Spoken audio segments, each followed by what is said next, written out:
Hello and welcome to Good Game, the show for gamers, by gamers. I'm Junglist. And I'm Bajo. No time for dilly-dallying, Junk. To the games we must go. That's right, it seems there's no end to the releases on the PS2. Demon Chaos gets chickened. We'll be taking an in-depth look at the role of advertising within games, past, present, and future, and talking to some of the world's leading developers and ad executives. Daniil takes overclocking to the extreme with liquid nitrogen cooling. And the best-dressed characters meet on the virtual catwalk in this week's Ultimate Showdown. Plus more top tips from Maya. But first, here's Gamers News.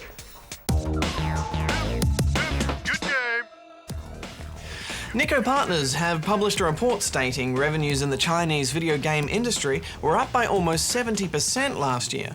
The majority of this has been attributed to online gaming and LAN cafes, more specifically, free MMO games. One in particular, Zeng 2 Online, allows unlimited player versus player, and the best items can only be purchased with real money. Zeng 2 Online recently recorded profits higher than Chinese World of Warcraft servers, and with 2.8 million people logging in each day, it's more popular too.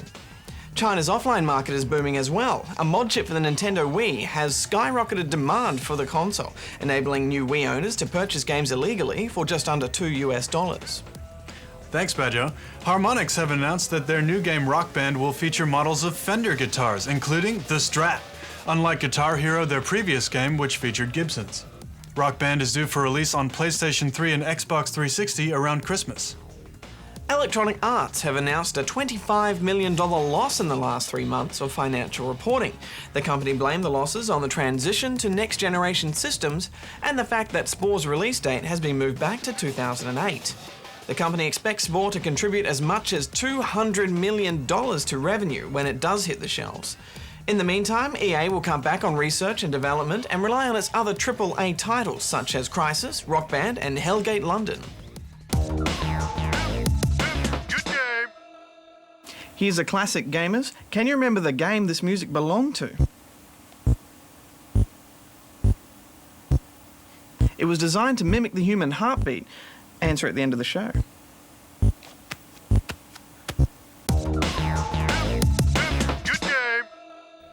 Demon Chaos on the PS2 is set in ancient Japan, where demons rage across the land, and it's up to you, a half-man, half-god, half-wolf-like creature, to push him back, and there's an awful lot of them. The country is locked in civil warfare, and the turmoil has allowed demons to punch into the human world. The gods have sent you to sort them out. And sort them out you do, leading armies of literally thousands into battle. The shouts and cries of the fighters around you is thrilling, and being a powerful demigod, you can take out hundreds of enemies in a matter of seconds. Well, apparently. Apparently? Apparently. It's pretty hard to see who you're actually fighting at times. Now, this is a really ambitious project for the PS2, with so many units and enemies on screen at any one time, and it feels like to do this they've dumbed down a lot of the other graphics in the game. The models are grainy at best. Many of the explosions and fire effects are very two-dimensional, and it reminds me of what Doom did with 2D sprites. The levels are very plain, and the design is quite simple, and it does make you feel like you're playing an old game. They're pretty obsessed with demons, aren't they, Badge? Tell me about it!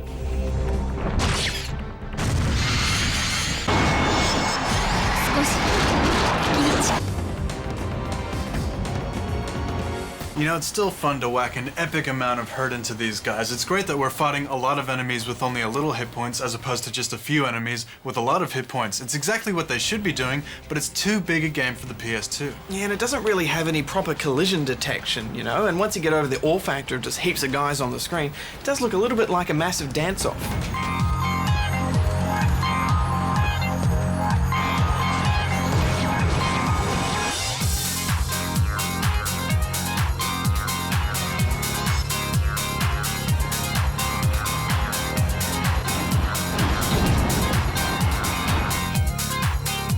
Don't get us wrong, there's some awesome code to make this happen here. The idea of leading a massive army into battle as a hero is something we've been waiting for, and we really like it, but every other aspect of the game fails because of it. Yeah, it's a bit of a letdown, you know. The idea is really great and the concept is cool, but I really feel something like this should have been punched into a next-gen console. It's okay in short bursts, but all the enemies look like spiders, and it's quite glitchy, especially in cutscenes. I'm giving it 6 out of 10. In this case, too many demons were quite enough. I'm giving it 6 demonic chickens as well. Your hands never stop rumbling in this epic spider smash fest, but it's not a great game overall.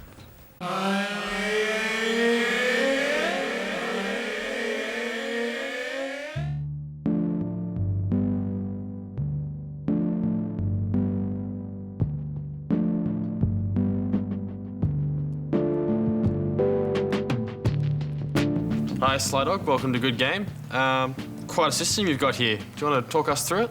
Basically, it's just a copper tube with a bit of a mounting bracket and insulation, and it basically straps to the top of the CPU and uses the dry ice to cool it down to about -78.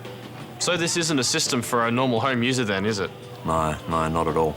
Basically, you have to keep it upright, so putting it in a case sideways mounted is just out of the question. You can get a build-up of condensation, and plus operating at such extreme voltages and temperatures, you can definitely risk losing your CPU and your motherboard, so it's not for the faint-hearted. So why on earth would you do something like this? With dry ice, you can pretty much get to some of the top overclocks in the world just with a simple copper tube and a couple of dollars worth of dry ice. So with a little effort, you can get quite a lot of results out of it. So is dry ice safe to handle? Yeah, pretty much. I mean, it is very cold. It's about -78, but as long as you use a cup to pour it in and don't go handling it too much, you should be right. It is compressed carbon dioxide though, so it can evaporate off and build up. So you've got to be careful of doing it in well-ventilated places. So what on earth have you got here? This is a liquid nitrogen dewar. Fill it up with about 20 litres of liquid nitrogen and you're good to go. So what does liquid nitrogen do for you? It's very cold. I mean, basically you've got your dry ice, which is about -78, but if you want to go for the real extreme clocks, you need to sort of get onto the liquid nitrogen, which is about -196 degrees. So do you need a license or something to handle it? No, really all you need is a certified dewar, which is the liquid nitrogen storage container, and a safe way to transport it. You can't really transport it in the car, in a vehicle, inside a closed space. So what kind of performance can you expect out of an extreme cooling system like this? With dry ice, like for a Core 2 Duo, you could probably get it to about 4 to 4.5. Liquid nitrogen, you could push it past 5 to 5.5 gigahertz, so up there with the fastest in the world. Man, that's quick.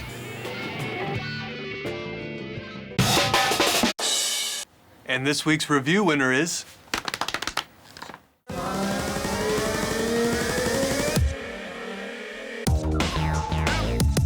Good game!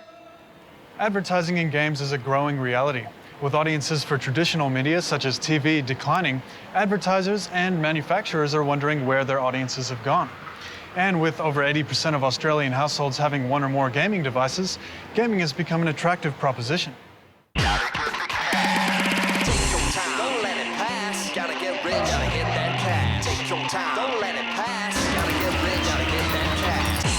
Years ago, people sat in front of the TV from 7 in the evening until 11 at night, every day of the week.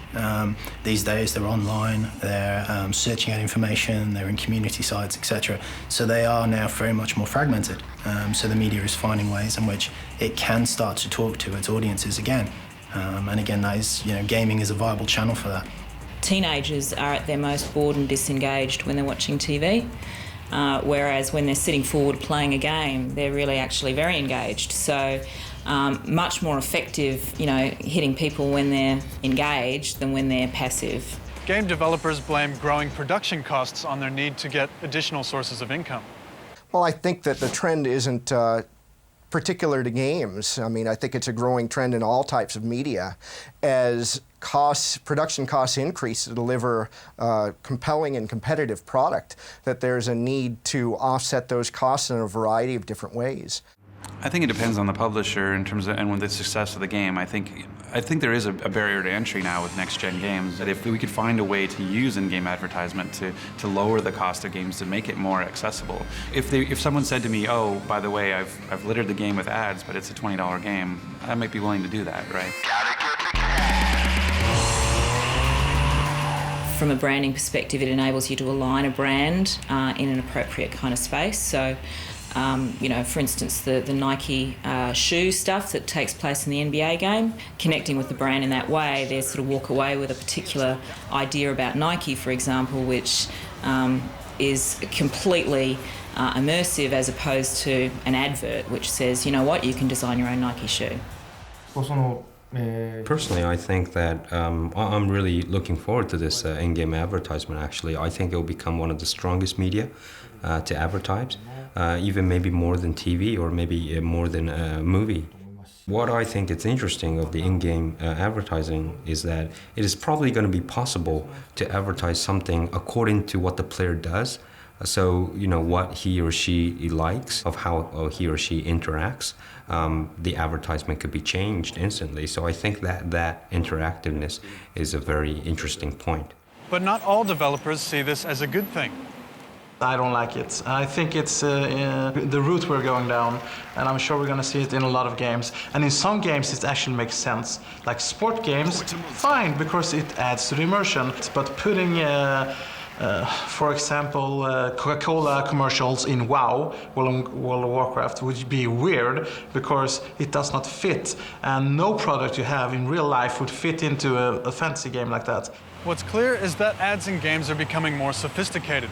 In a Korean MMO called Decaron, companies sponsor you weapons, extravagant-looking weapons that have no effect on gameplay but are free.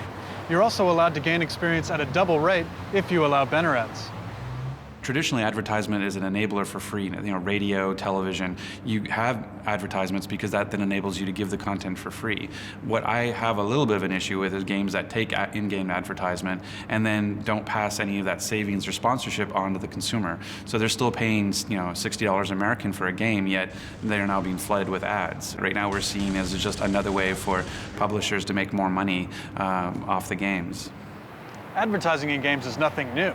In 1973, a version of Lunar Lander rewarded you if you landed next to a McDonald's. In 1983, Coca-Cola teamed up with Atari to create a version of Space Invaders called Pepsi Invaders, in which you shot down the letters of the word Pepsi in order to get more Coke points. But things have changed since then. Now with dynamic advertising, games can collect information about you. What games you play, how long you play them, what images you look at, and for how long. So should we be worried about our privacy? Australia's Spam Act is seen worldwide as being one of the strongest, and what that controls is the outgoing messages that take place. There's a lot of sort of rules in place around what we can and can't do.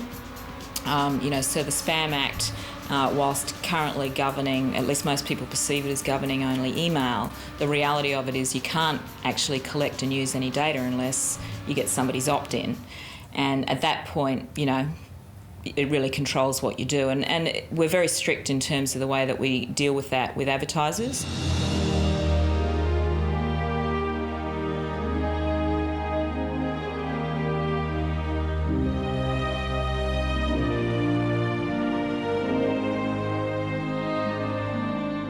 America's Army is probably the biggest and most successful advert game.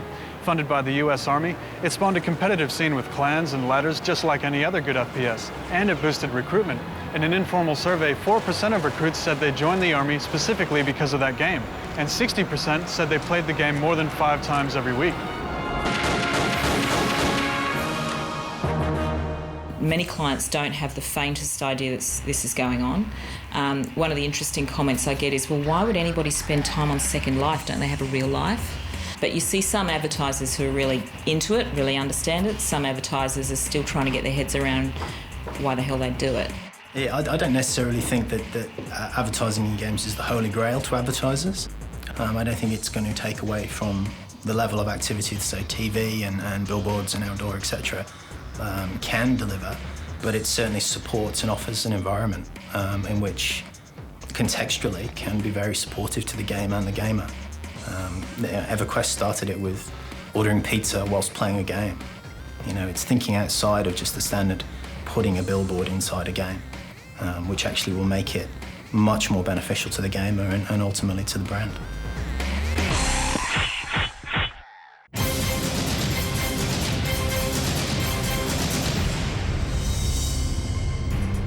Ultimate Showdown time, Junkie Poos, and this one is right up your alley. That's right, it's the best dressed game character of all time. Now, over the last few weeks, we've had trouble picking an exact winner in our Ultimate Showdowns, and how can we with this one? There's so many different characters and costumes to choose from. That's right, in hundreds of games where what to wear or what not to wear has a huge impact on gameplay. So, Jung, I guess the best way to approach it is to have a virtual catwalk of gaming fashion victim. First up, Lara Croft from Tomb Raider. Lara is known for her line in summerwear complete with matching holster accessories. The perfect outfit for an historian in need of some action. Hello! Red overalls and a perky hat complete this award-winning outfit from the plumber who blends Japanese gameplay with Italian style. Uniforms are designed to take away individuality, but in the case of this Counter-Strike terrorist, choosing the lead crew gives him both flair and attitude. Shop till you drop. is the order of the day with the fashionistas of Wisteria Lane. Link makes green all his own in this simple but practical style, which makes perfect use of natural fibers. And when an outfit works as well as this, take it in many colors. Armour, tricky to wear at the best of times, has never looked so good. Master Chief blends function and style in this winning combination that has the stats to match the look. And finally, it's hats, hats, and more hats. In a game where what you wear can dictate how you play, it's good to know that looks and fashion take priority for some players.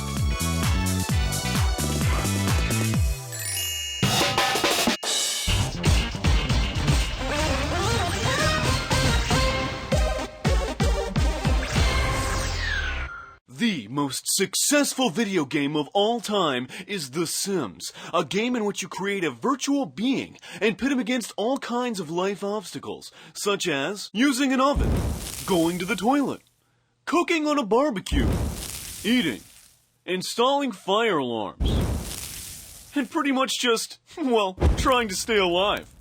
Tonight, we talk with Simon Lefton. Ladies and gentlemen, this man is a sim. Please feed me. I'm really hungry. So Simon, what's it like being a sim? Terrible. All people do is abuse us. Just yesterday, I was in a room with no doors, standing, and sleeping on my own blue liquid. Why is it that people find your suffering so hilarious? Hilarious. Our lives are not jokes. We're not tools of your entertainment.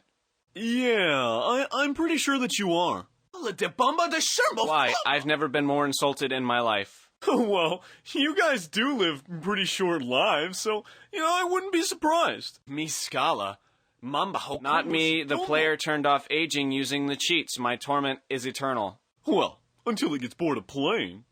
But with all the expansions, I don't see that happening. Oh yeah, you guys have dogs and stuff now, don't you? I had a dog, but I lost him in the Sims 2 Disease and Plague expansion. I've never heard of that one, and I think I'm glad not to. Yeah, that one never really took off. La la la, so you think you can't game. Sliding is a great technique used by a lot of racers in driving games. I've confessed that when it comes to driving games, I am a bit of a noob, and safe to say, nothing's changed. However, lately I've been getting in some practice at Trackmania Nations, or for the PC.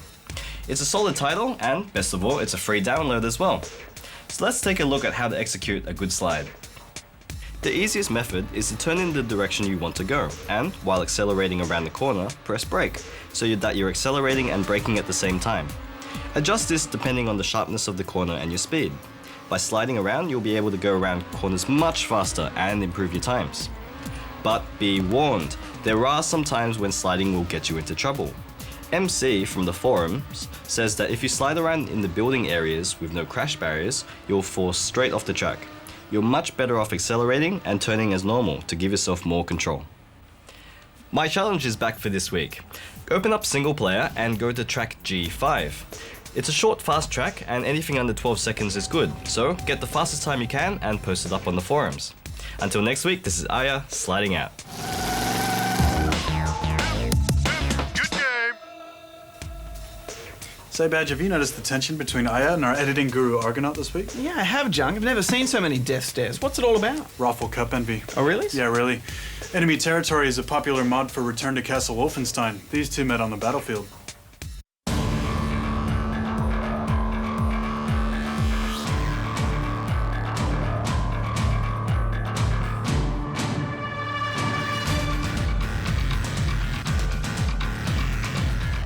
Fight goes the call, and the round has begun. We have Team Argonaut on defense with Team Aya trying to put through an attack. They've struggled so far this evening, but let's see if they can make this one stick. We have Dragon from Dragon from Team Aya tries to get Dynamite down, but there's just so much spam. Airstrikes and grenades going down. Dabbles from Team Argonaut throws another airstrike down as the attackers come for their second round, but there is still a plant down at the dyno. 7 minutes and 51 remaining on the clock as the attackers come through again. Oh, unbelievable. Double kill from Sid. I don't know where Sid is firing from. And that clears the way for Aya and Touch Me to push through to the command post area, clear it out, and allow Dragon to get through as an engineer, get the command post up just in time. Now the Allies are going to have to get a dynamite plant down at the service door to properly open up this map. But it looks like they're just getting a little bit hasty right now. Pushing through onto the gantries, hoping to set a time and not need to go through that service door area. Aya comes through. He is a bit of a solo effort coming through the courtyard area, but manages to get through, meets up with a couple of his teammates. Will he be able to get all the way through to the transmitter though? It's only half the job done to get the docks. Dock carrier is Aya. He is right near the transmitter room. Gets taken down, but he has players in support. Sid picks up the documents, gets taken down himself. It's a bit of a mid-train at the moment. Touch Me picks it up, drops it, and Aya looks like he'll be the last man carrying. Oh, he gets taken down by awesome last-second defense by Rogue in the transmitter room, and the documents are returned. And you've got to say, has to hurt for those Allies. They've got to do it all over again. So close and yet so far. And now they are heading around and doing things the conventional way. So Dino's planted at the service door. We'll wait for that. That gets 30 seconds to blow up. And finally an attack coming through, pushing across the courtyard area from Team Aya as they get to the stairs. From the other side, service desk push from EJ and the boys. EJ dropping down outside now in the snowy area, running past the wood pile, hoping that the transmitter is clear. Quick slash kill there from EJ, and Touch Me picks it up. Return airstrike from Dragon, pushes the Axis back, and this may just clear the way. Bobcat's down to his knife, doesn't have any ammo left, and the call goes out. Here comes Touch Me, he's heading through, he's packing himself up. He's in the transmitter room and gets to the transmitter with 1 minute and 5 seconds to spare. And finally, Team Aya manages to set a time.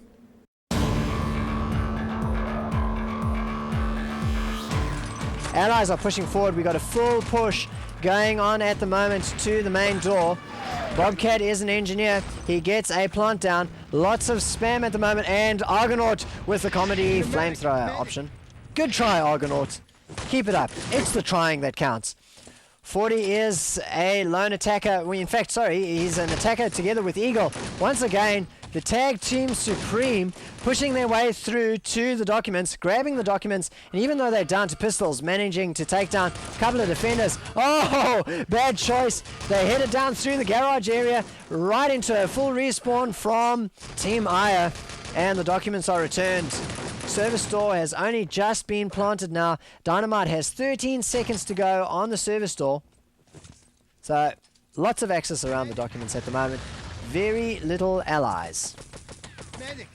Aya is corner whoring it up with his flamethrower, so let's just see if he manages to... He's lining up 3 allies for the barbecue. Oh, does he get one? Oh, he spams out, takes himself down again with his own flamethrower. Opens up the way for Eagle to come around past the service door area and get his hands on the documents. Heading out now into the snowy area. Eagle is on his own. He's quite exposed at the moment. He's very vulnerable to a ninja defense from the Axis. And in fact, there it is. He gets taken down, but fortunately, just in time, there was a player in support, came round in the nick of time. Dabbles is now the dock carrier, grabs the documents. And in fact, that was a bit of a last-ditch defense, it looks like, from the Axis, as there are no more left down at the transmitter room. Dabbles, the dock carrier, is on the roof of the transmitter. Jumps down into the transmitter room. Team Argonaut really dominating on Frostbite here in enemy territories. Ruffle Cup. Yeah, I had all noobs on my team. Oh, man. Oh, damn you, EJ. Well, gamers, did that electronic tune spark the neural pathways in your brain to remember this week's retro game? It was Space Invaders. Never have fast-moving aliens changing direction look so good. Space Invaders was developed in 1978 and credited with the exponential increase in the popularity of video games in the 80s. It was also responsible for a coin shortage in Japan. Well, that's the show for now. We'll be back on your screens same time next week. We'll be meeting the developer of the Pirates of the Caribbean game and talking to him about the particular challenges of producing a game from a successful movie franchise. We really wanted to deliver the player the experience of being Jack Sparrow, who's one of the unique cinematic characters of all time. We'll be playing Lord of the Rings Online, Shadows of Angmar. Could this be the one game to rule them all? Plus, we'll be going for the world record in overclocking a single-core and quad-core CPU. All that and more till next week. Bajo out. Junglist out.